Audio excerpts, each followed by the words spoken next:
Most money advice videos talk about the obvious stuff. Don't buy coffee, don't buy a new car. But right now in the UK, the biggest damage to your bank balance isn't coming from lattes. It's coming from 7 traps that quietly drain thousands of pounds from people who think they're being sensible. In this video, I'm going to show you the 7 hidden money traps costing Brits the most in 2026, and more importantly, how to dodge them using real UK numbers. The last one ties all of them together, and it's the reason so many people feel like they're doing everything right, but never actually get ahead. So stick around for that. If you've ever thought, I'm careful with money, but my savings never seem to move, there's a very good chance one of these traps has your name on it. Let's get into it. Trap 1. Car finance that outlives the car. The trap isn't owning a car. Loads of people need a car, that's fine. The trap is locking into payments that last longer than the car's best years. PCP and HP deals often spread over 4 or 5 years. By year 3 or 4, the car has already eaten through most of its depreciation. It's worth a fraction of what you paid, but you're still making near full payments on it. And then, what do a lot of people do? They roll one PCP straight into the next. So instead of a car loan, what they've actually built is a permanent car subscription that never ends and never builds them any equity. Here's the number that should make you stop and think. £350 a month in car finance is £42,000 over 10 years. That's the cash cost. But if that same £350 a month went into a diversified investment instead, at a reasonable long-run return, you're looking at a future value that could be well into 5 figures, potentially 6, over a decade. The car didn't just cost you £350 a month. It cost you the future version of that money too. The fix isn't complicated. Run the numbers on one more financed upgrade versus buying a solid, reliable used car outright or on a shorter, smaller deal, and redirecting even half the savings somewhere it can actually compound. Once you see those side by side, the maths usually makes the decision for you. Trap 2. Buy now and pay later and subscription creep. This one works the same way. Small numbers that don't feel like real money until you add them all up. The reason buy now, pay later is so dangerous isn't the individual payment. It's that your brain doesn't register it as debt. It's interest-free, it's smooth, it doesn't feel like borrowing. So people end up juggling several of these at once, all hitting the same paycheck. Alongside that, most people are carrying streaming services, app subscriptions, a gym they go to twice a month, a meal kit they forget to cancel, gaming passes, premium phone plans. Add it up, and a lot of households are sitting on £150 to £200 a month of spending they never actively chose to keep. The invisible part of this trap is what it does to your capacity. That £150 to £200 every month is the exact reason you feel like you can never quite invest more, or overpay the mortgage, or build a proper buffer. You tell yourself you're just tight this month. But the tightness is baked in permanently by commitments you made years ago and never reviewed. The fix is 1 hour, once a quarter. List every recurring payment. For each one, ask, if I wasn't already paying for this, would I sign up today? If the answer is no, cancel it and redirect that money to something with a name on it. Your ISA, your mortgage, your emergency fund. That's it. Boring, but powerful. Trap 3. Mortgage loyalty and rate complacency. Now, trap number 3. This one is costing people thousands of pounds a year for literally doing nothing. When your fixed-rate mortgage deal ends, most lenders move you onto their standard variable rate, the SVR. In the last year or so, SVRs in the UK have often been sitting in the 7% plus range, while new fixed deals have frequently been available somewhere around 3 to 4%. On a £200,000 mortgage, that kind of gap can easily mean several £100s a month, thousands a year, in extra interest for no extra benefit. You're paying more purely because you didn't switch, and this isn't affecting a tiny niche. Well over 1 million fixed-rate mortgages are due to expire in 2026 alone, so this problem is hitting a lot of households at the same time. Most people know to shop around for car insurance every year. They treat it as a non-negotiable annual task. But they set up their mortgage and then forget about it. They assume their lender will look after them, or they think switching is complicated, or they just don't get round to it. And their lender quietly moves them onto a rate that's far higher than it needs to be. The fix is simple. Find out when your current deal ends. Put that date into your calendar right now and set a reminder 6 months before it. Treat that reminder like a bill you have to pay, because ignoring it is exactly what it is. Trap 4. The invisible UK tax cliffs. Trap 4 only applies to a specific group of people, but if it applies to you, the numbers can be genuinely shocking. Most people think of income tax as a neat set of bands. You earn more, you pay a bit more. But there's a slice of the UK system where that neat line breaks, and it doesn't appear on any simple summary. Once your income goes over £100,000, your personal allowance, the bit you can earn tax-free, starts to be taken away.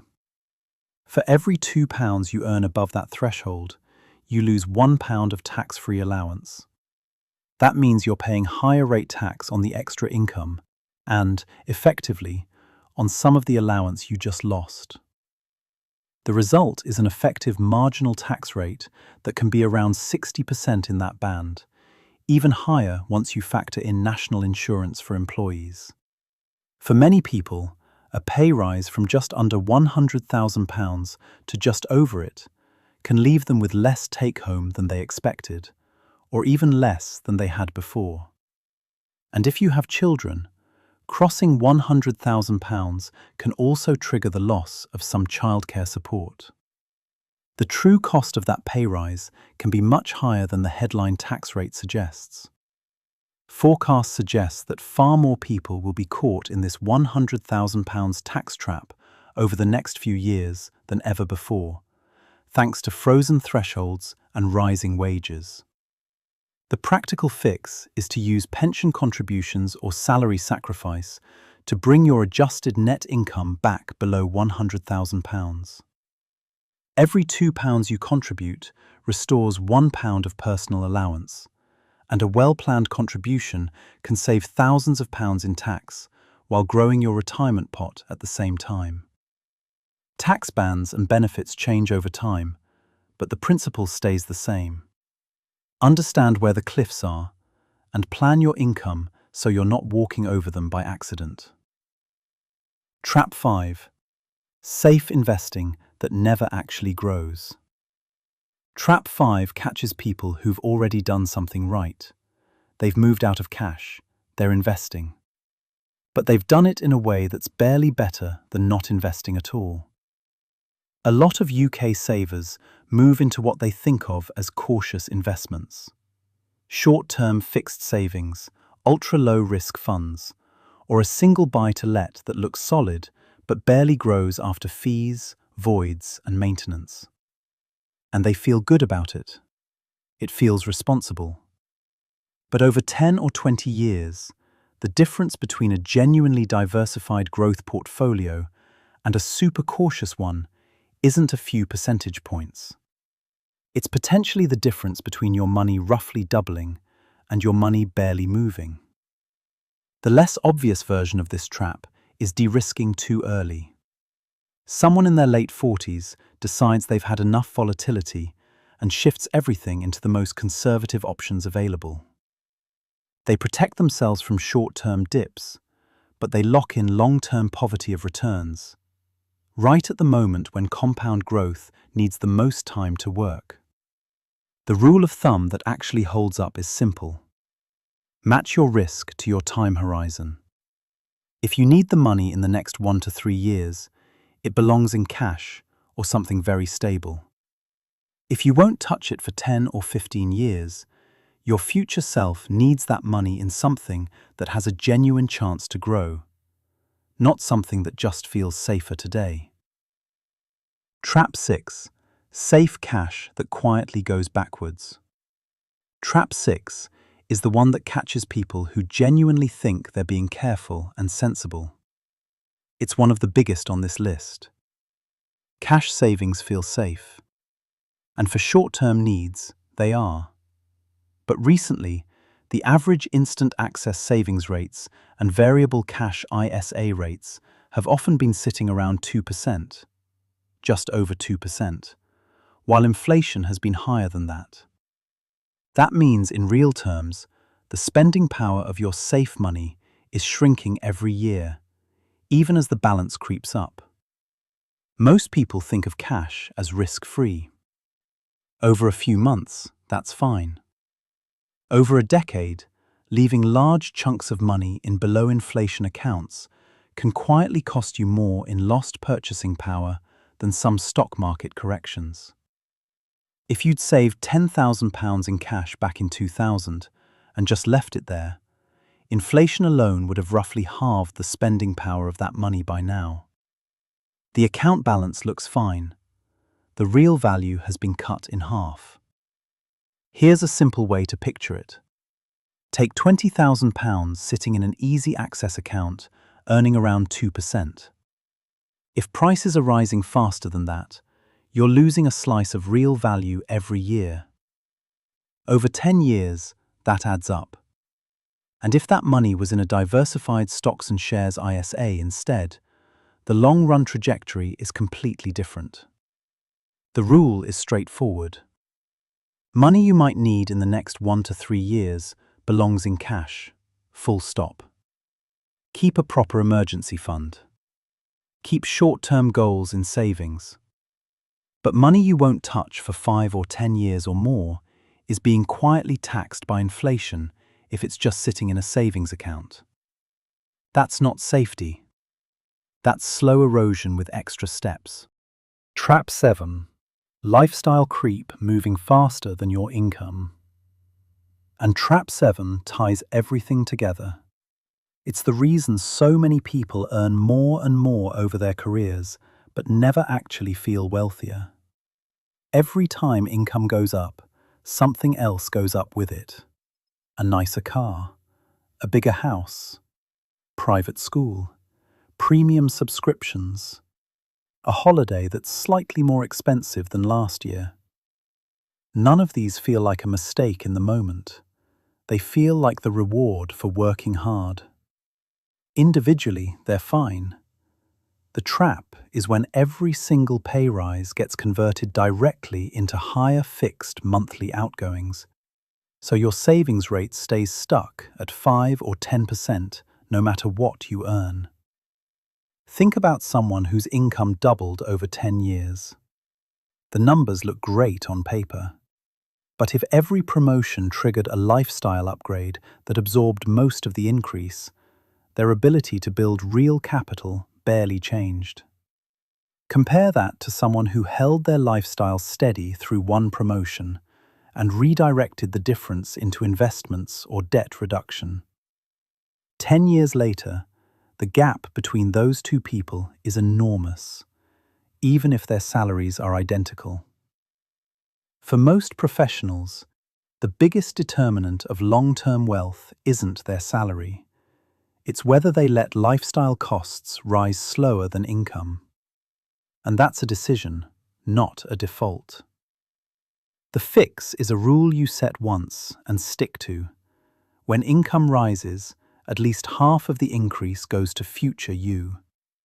Debt reduction, investing, building buffers. The other half? Spend it however you want. You've earned it. But that first half needs a destination before the upgrade happens, not after. So here's where we've landed. 7 traps, most of them invisible, all of them costing real money to people who think they're doing the right things. Cash that feels safe but loses purchasing power every year. Car finance that turns into a permanent subscription. Subscription stacks that quietly eat your capacity. Mortgage complacency that costs thousands a year for doing nothing. A tax cliff that can make a pay rise hurt instead of help.